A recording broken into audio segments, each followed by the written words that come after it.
आपका बहुत बहुत स्वागत है। कैसे हैं आप सब? तो उत्तर प्रदेश की सीरीज चल रही है। तो उत्तर प्रदेश की सीरीज में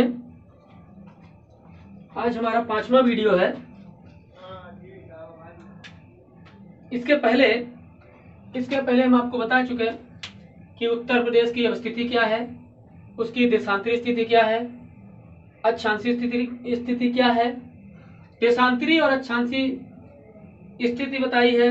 उसके बाद हमने आपको बताया कि मंडल कितने हैं, 18 मंडल, 3 बड़ी जोन बताई हैं। उसके बाद अगले वीडियो में हमने आपको बताया कि जो इम्पोर्टेंट मुख्यालय हैं जिलों के, जो जिलों से हटके हैं, इम्पोर्टेंट हैं, एग्जाम की दृष्टि से इम्पोर्टेंट हैं, उनके बारे में बताया। और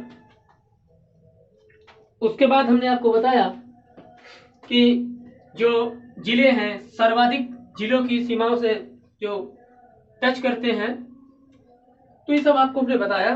उसके बाद आज हमारा चैप्टर है उत्तर प्रदेश की नदियां।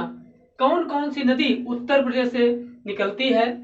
तो जैसे ही हम नदियों की बात करते हैं तो उत्तर प्रदेश में सबसे पहले आ जाता है आपका नाम गंगा। तो आइए देखते हैं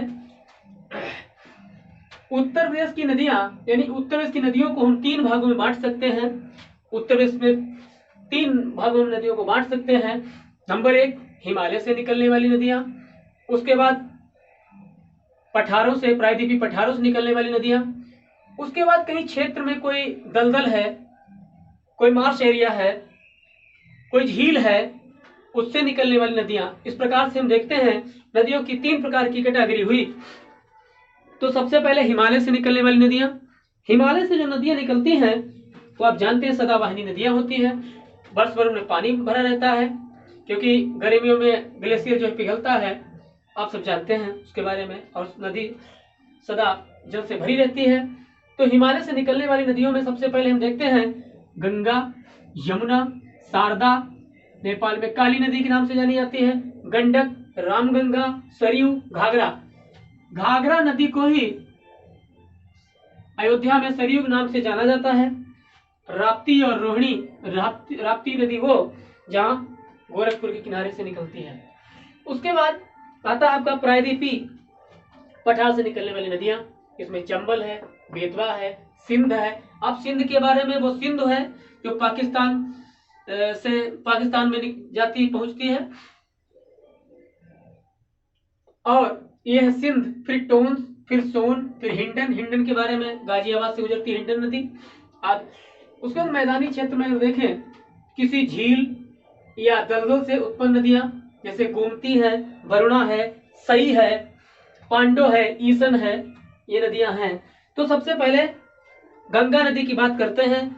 गंगा नदी का जो प्रवाहित स्थान है, प्रवाहित क्षेत्र है 1440 किलोमीटर, करीब 1450 किलोमीटर, ये आपका उत्तर प्रदेश से ही निकलता है।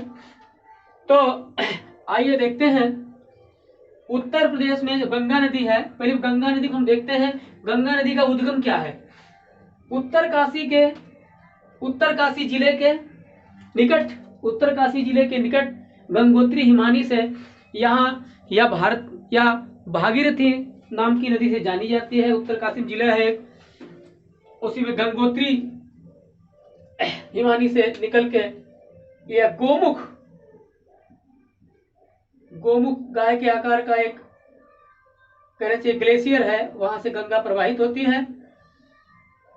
तो गंगोत्री हिमनद से गोमुख नामक स्थान से भागीरथी नाम से गंगा जी निकलती हैं।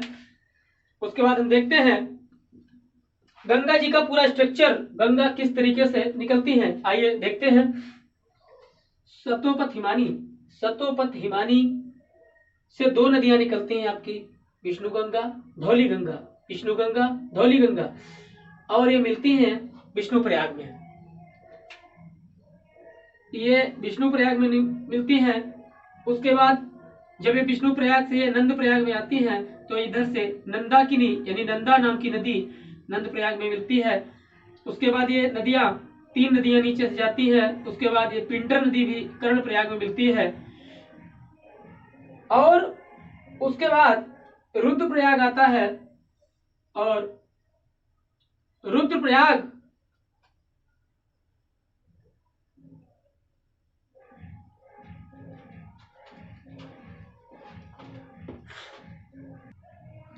उसके बाद ये मंदाकिनी नदी रुद्रप्रयाग में आकर मिलती है। इधर से गंगोत्री हिमनद से गोमुख से निकल के भागीरथी नाम की नदी निकलती है, यहाँ से भीलांगना नदी इसमें मिलती है। एक गणेश प्रयाग पड़ता है, तो गणेश प्रयाग में भीलांगना नदी और भागीरथी की संयुक्त धारा मिलाकर टिहरी बांध का निर्माण किया गया है। उसके बाद ये नदी जाकर इन सभी नदियों से मिलती है देवप्रयाग नामक स्थान से, और इसी स्थान से ये सारी नदियां संयुक्त रूप से गंगा का नाम ले लेती हैं, और गंगा फिर ऋषिकेश में आती है, और ऋषिकेश से आकर हरिद्वार में समतल मैदान में आ जाती है। पड़ोस में ही यमुनोत्री है, यमुनोत्री बंदरपूंछ से निकल के निकलती है और यूपी के सहारनपुर से प्रवेश करती है उत्तर प्रदेश में।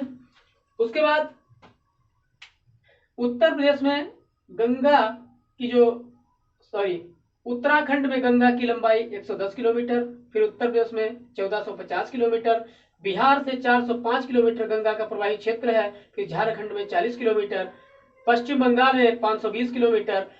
तो कुल लंबाई 2525 किलोमीटर है इसकी, और इसका कुल जल ग्रहण क्षेत्र 8.6 लाख किलोमीटर यानी वर्ग किलोमीटर है। इन नदियों का स्ट्रक्चर हमने बनाया है। उसके बाद देखते हैं अलकनंदा और नंदाकिनी मिलकर नंदप्रयाग में मिलती है, फिर मंदाकिनी अलकनंदा रुद्रप्रयाग में मिलती है। उसके बाद पिंडार और अलकनंदा मिलकर कर्णप्रयाग में मिलती है, फिर भागीरथी और अलकनंदा नाम की नदी मिलकर देवप्रयाग में मिलती है, और देवप्रयाग